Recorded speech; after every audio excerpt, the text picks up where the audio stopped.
Bonjour à toutes et à tous, bienvenue sur Authentiques Auto. Aujourd'hui, je vous retrouve à Berlin pour vous présenter un véhicule fort peu commun malgré ses chiffres de production pas spécialement bas. Vous avez affaire ici à une Mazda RX-7 de première génération, phase 2. On a affaire ici à un modèle de 1984 qu'on peut reconnaître à ses pare-chocs un peu plus volumineux en plastique avec un petit peu moins de chrome. Mazda RX-7 donc, qui se caractérise bien entendu par son fameux moteur rotatif birotor qui a été développé par l'ingénieur Wankel et qui est connu pour équiper entre autres certains modèles de Mazda dont la prestigieuse lignée des RX-7 puis ensuite RX-8 qui sont bien plus connus en fait que celle-ci. Et donc c'est pour ça que je suis super content de vous présenter ce très bel exemplaire en état 100% d'origine. J'en profite pour remercier vivement Oliver qui m'a dédié ce temps un lundi matin pour que je puisse présenter sa voiture. C'est un grand passionné, donc vraiment merci beaucoup à lui. C'était super sympa de découvrir un petit peu les environs de Berlin à bord de sa RX-7. Alors la force de cet exemplaire en particulier, c'est que comme vous pouvez le voir, il est super propre et pourtant il y a eu 6 propriétaires différents. Ça vous montre à quel point les Allemands sont magiques quand il s'agit de prendre soin de leur voiture. 6 propriétaires différents et vous pouvez regarder sous toutes les coutures. C'est la peinture originale de la voiture. Bref, tout est absolument nickel. La RX-7, c'est vraiment une voiture qui fait rien comme les autres, à commencer bien évidemment par sa ligne, super jolie. Donc vous avez cet avant assez fin, assez aplati avec les phares pop-up parce qu'on est dans les années 80. Puis ça se prolonge comme ça sur le côté, c'est un coupé. Vous avez une bulle arrière. Alors c'est pas vraiment une bulle parce qu'on a des parties en plastique à l'intérieur, c'est pas une vitre unique, il y a le haillon au milieu, mais ça reste un arrière très caractéristique. Et puis ça se termine par cet aileron en plastique et 2 longs feux super jolis avec ici une double sortie d'échappement vraiment cool et le petit logo Mazda à droite. Ce que j'aime beaucoup aussi sur cette voiture, ce sont les jantes, de simples jantes acier qui pourraient en théorie recevoir des enjoliveurs mais qui n'en ont vraiment pas besoin avec le petit logo Mazda au milieu. Franchement ces jantes sont super jolies, c'est différent de jantes en aluminium qu'on aurait pu s'attendre à trouver sur cette voiture, mais je pense qu'elle n'en a pas besoin. Regardez comme ça lui va bien de profil. Autant pour moi le propriétaire m'a appris en direct que ces jantes en fait ne sont pas les jantes d'origine de la voiture, elles venaient avec des jantes aluminium, mais il m'a expliqué que le précédent propriétaire avait changé pour ces jantes en acier qui selon lui allait plus avec le look années 70 de la voiture, et je suis bien d'accord. En fait c'est une voiture qui a été dessinée dans les années 70 puisqu'elle est sortie en 78 et donc c'est une voiture qui est un petit peu plus fine, un petit peu plus frêle et ça lui va bien d'avoir justement des jantes en acier alors que des jantes en aluminium un peu plus massives, un peu plus années 80 auraient quelque peu dénaturé cette ligne. Années 80 oblige, on n'a plus de chrome sur la voiture, donc tout au long du véhicule on a ces protections en plastique qui viennent se prolonger sur les pare-chocs, mais ce qui est cool c'est que ça reste assez fin. Et puis on a aussi ces 2 gros rétroviseurs posés comme ça sur le côté, en plastique eux aussi. Au niveau de la vitre arrière, on peut noter qu'il y a un essuie-glace et dont on voit le mécanisme accroché à travers la vitre, ça c'est assez rigolo. Et puis ici le petit logo RX-7. En parlant de logo, vous aurez pu aussi remarquer celui-ci. Et moi, pour être honnête avec vous, j'ai cru que c'était le logo d'un club RX-7. Voilà, il est en forme de rotor, je me suis dit ça ferait du sens. Et en fait, non. Le propriétaire m'a expliqué que c'était le logo Mazda de l'époque, qui est donc d'origine sur cette voiture. Conclusion, on a bien affaire à une authentique auto.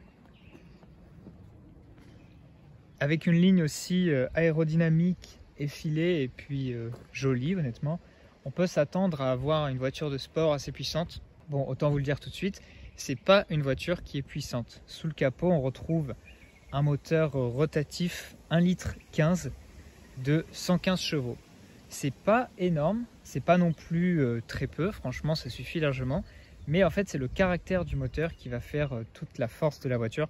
C'est un moteur qui adore monter dans les tours et qui est super plaisant. Plus vous montez dans les tours, moins il y a de vibrations, étonnamment. Je vais vous montrer juste après le petit détail qui tue que le propriétaire possède et qui montre sa passion pour cette technologie en particulier. On a ici une réplique du moteur rotatif qui est installé à l'intérieur.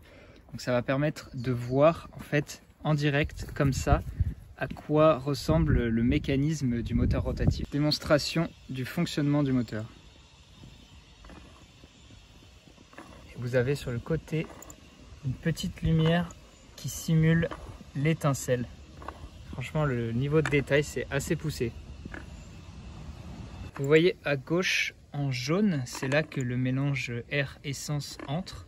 Donc ensuite, il va passer par le bas dans le sens où le rotor tourne. Le mélange va être compressé, puis allumé ici.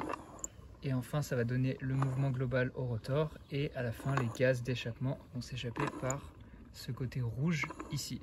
Donc c'est une manière super compacte de remplacer le traditionnel système à cylindre et piston.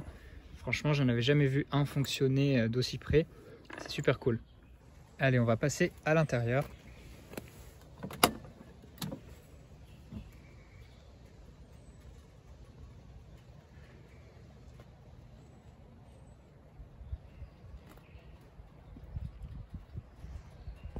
À l'intérieur de cette voiture, il y a deux choses qui me frappent. Premièrement, son état exceptionnel. Il faut garder en tête que la voiture a presque 40 ans et qu'elle a connu 6 propriétaires. Et regardez-moi ces sièges en velours qui n'ont jamais été restaurés. Ils sont absolument nickel chrome. Et ça, c'est tout simplement d'une part le soin des propriétaires allemands et d'autre part la qualité japonaise qui n'est plus approuvée. Vous allez voir que c'est tout au long de l'habitacle qu'on retrouve cette qualité. Et la deuxième chose qui me frappe, c'est le modernisme du dessin de la console centrale. Donc je vais tout de suite m'installer au volant et vous montrer ça. Je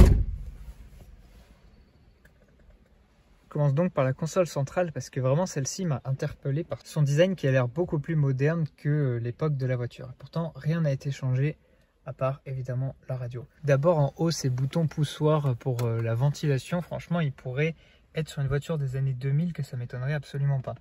Et au passage, on peut noter que pour choisir là où se dirige le flux d'air, on a cette petite tête et cette petite botte pour dire sur les jambes ou sur le visage.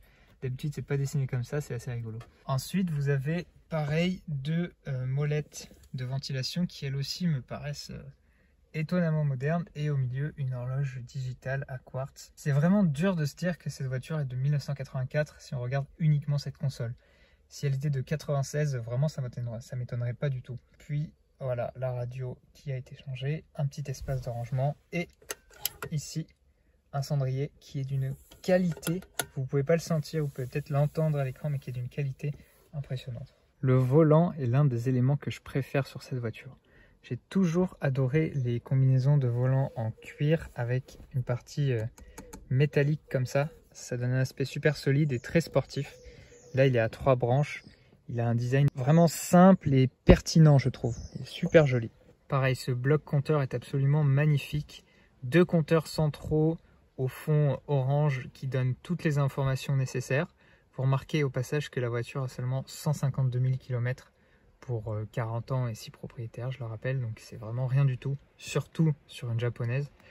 Vous avez donc à gauche compte-tours, à droite compteur de vitesse et pas mal d'informations sur les deux petits compteurs annexes. Donc à gauche là-bas, vous avez la pression d'huile et le voltage de la batterie. Ça on voit pas souvent sur les voitures. Et à droite, c'est plus classique puisque vous avez température d'eau et niveau d'essence. Mais n'empêche que c'est très complet pour un bloc compteur. Allez, je vais vous faire écouter le moteur. Et d'abord, regardez ce petit porte-clés super classe et la petite clé originale. Donc c'est parti. Hop.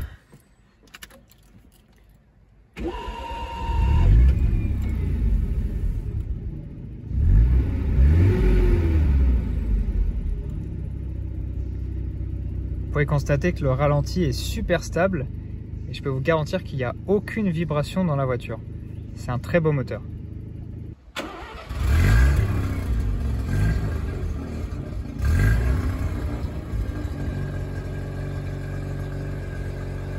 Ensuite, typique des années 80, sur le côté de la casquette, on a des boutons. Alors ce qui est marrant, c'est que le bouton de feu de détresse, il se trouve ici.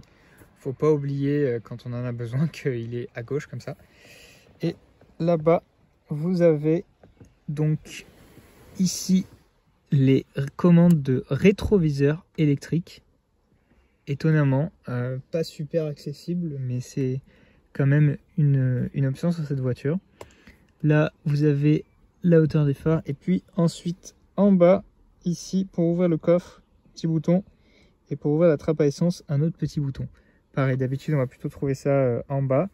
Mais là, c'est à cet endroit, donc un petit mystère de l'ergonomie Mazda. Ah oui, et à droite du volant, vous avez l'allume-cigare qui est ici, pour une raison qui m'échappe. Au lieu d'être dans le cendrier, comme on pourrait s'y attendre, il est ici. Donc ici, il ne faut pas mettre votre clé, hein, c'est vraiment l'allume-cigare. La clé, elle se met sur le côté. Et à gauche, ce grand bouton, c'est pour régler le flux d'air qui sort des aérateurs. Pareil, le design est assez spécial. Les contreportes sont vraiment magnifiques avec un bel accoudoir, une poignée qui est d'une qualité, je peux vous dire que c'est impressionnant ce qu'on aurait dans une Mercedes. Il n'y a aucun crack quand vous tirez dessus, c'est hyper bien assemblé, hyper solide. Là, vous avez une jolie baguette de chrome et le velours qui n'a absolument pas bougé. Le seul point assez comique, c'est la largeur du rangement. Je ne sais pas ce que vous pouvez mettre là-dedans à part une carte routière ou un gel hydroalcoolique comme ici, mais c'est un peu le seul espace de rangement que vous avez dans les portes. Côté passager, rien de bien fou. Vous avez une petite boîte à gants ici. Voilà. Seul détail assez rigolo, c'est en dessous, là-bas, vous avez un petit aérateur supplémentaire au cas où vous avez besoin de faire venir de l'air sur vos genoux. Au risque de me répéter, je suis vraiment impressionné par la qualité de fabrication et de finition de cette voiture. Tout est super solide. Là, c'est du plastique moussé, pareil, comme sur les Mercedes, qui ne bougera jamais. Avec, on peut le noter, une petite imitation de couture cuir. Mais tout est hyper solide. Il n'y a aucun crack, aucun bruit, aucun rossignol quand la voiture roule. C'est vraiment impressionnant. Même les petits pare-soleil ici sont tout simple mais super solide. On est sûr que rien va se casser. Au niveau du plafonnier, je trouve la commande de lumière super élégante. Donc là, vous avez la lumière normale quand vous ouvrez les portes. Vous pouvez sélectionner porte on en permanence ou off totalement. Mais ici, vous avez la lumière de lecture. En fait, vous venez l'orienter comme ça. Hop, côté conducteur, elle s'allume. Côté passager aussi. Je trouve ça hyper bien dessiné. Et puis, vous avez pu le voir sur les plans extérieurs, la voiture est équipée d'un toit ouvrant manuel que vous venez ouvrir en tournant cette molette. Alors, il n'y a pas de vitre, donc c'est simplement qu'il s'entrouvre comme ça. En revanche, en poussant sur les petits leviers rouges que vous voyez ici, vous pouvez carrément l'enlever et donc avoir un trou complet dans le toit façon presque targa. L'espace arrière, bon, bah, c'est pas le fort de ce coupé. Vous avez deux petites places très creusés, je pense qu'ils conviennent plutôt à un enfant qu'à un adulte, mais l'espace n'est pas pour autant hyper engoncé parce qu'en fait vous êtes directement dans le coffre, vous avez accès au haillon par ici, donc vous êtes un petit peu dans la bulle, donc c'est plutôt lumineux et on remarque au passage les mécanismes complexes de l'essuie-glace et des vérins du haillon. Au niveau du coffre, ce que j'aime bien, c'est que c'est vraiment que la vitre qui se lève. Vous pouvez voir là, c'est du verre à 100%. Et malheureusement, les vérins sur celle-ci sont un petit peu fatigués. Donc on a mis ce petit poteau pour garder le coffre ouvert. L'espace à l'intérieur n'est pas hyper important. On a notamment un fond de coffre qui est assez haut. Mais enfin bon, on peut quand même mettre quelques petites choses. Et puis on peut toujours utiliser les places arrière en cas de grand besoin. Vous pourrez remarquer que la voiture venait avec ces crochets qui permettent de fixer les éléments du coffre pour pas que ça se balade et surtout pour pas que ça rentre dans l'habitacle. Et puis ce que j'aime beaucoup aussi, c'est il y a un petit cache-bagages siglé RX7 que vous venez mettre ici. Alors vraiment vous avez 20 cm de hauteur, il ne faut pas que ce soit des grands objets, mais si vous voulez cacher quelque chose, eh bien c'est possible dans la RX7. Et on en arrive donc à la pièce maîtresse de cette voiture, le fameux moteur rotatif Wankel. Donc vous voyez ici c'est écrit Mazda moteur rotatif et c'est un moteur qui ressemble à aucun autre forcément. Donc ce que vous avez ici c'est un moteur avec une toute petite cylindrée 1,15 litre dans deux chambres rotatives distinctes d'environ 570 cm3 chacune. Donc en fait il y a deux rotors, 1,15 litre donc qui développe 115 chevaux, c'est très facile à se souvenir. C'est, comme je le disais tout à l'heure, largement suffisant et c'est un moteur qui aime les hauts régimes avec un bruit assez caractéristique, même si c'est pas un bruit très haut placé comme sur la RX8 par exemple, c'est un bruit un peu plus conventionnel. Un joli moteur et qui a été développé en fait par les ingénieurs de NSU et de Felix Wankel avant qu'il n'ait soit récupéré par différentes marques. En fait, le brevet a été vendu. Forcément, vous avez Mazda, vous avez aussi Citroën, on se souvient des GS birotor. Mais c'est vraiment Mazda qui en a poursuivi l'héritage, puisque jusqu'à assez récemment, on avait encore des Mazda avec un moteur rotatif. Et si vous remarquez, en regardant ici la jante et l'axe en fait avant de la voiture, eh bien vous allez vous rendre compte que le moteur est placé avant l'axe. En fait, c'est un bénéfice du moteur rotatif qui est très compact, on peut le voir, il ne prend pas beaucoup de place sous le capot. Les ingénieurs ont pu le mettre en amont de l'axe avant de la voiture, ce qui fait qu'elle a un équilibrage des masses quasi idéal. On a 51% à l'avant et 49% à l'arrière. Et donc ça, combiné avec une voiture aérodynamique, un centre de gravité assez bas, vous pouvez vous en rendre compte en regardant le look de la voiture, eh bien ça en fait tous les ingrédients d'une recette d'un véhicule sportif malgré une puissance raisonnable. Et ça, on peut dire bravo aux ingénieurs Mazda parce que ça montre qu'il n'y a pas besoin d'avoir un énorme moteur pour avoir du caractère et de très bonnes qualités routières.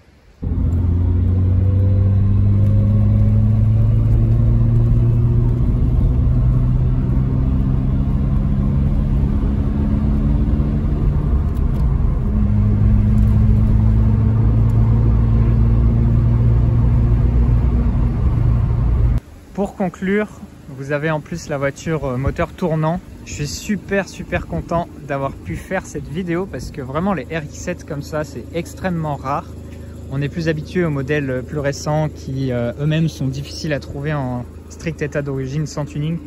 Là, celle-ci, elle est même pas faite pour le tuning, honnêtement. Et j'ai eu le privilège de pouvoir en filmer une très belle, probablement la plus belle de Berlin et peut-être la seule de Berlin d'ailleurs. Donc merci encore à Oliver pour sa gentillesse et son temps ce matin. Comme d'habitude, si jamais vous voulez que je présente votre voiture, vous m'envoyez un message sur Instagram, un email à l'adresse qui s'affiche et on peut arranger ça. En attendant, je vous dis à la prochaine pour une prochaine vidéo. Allez, à bientôt!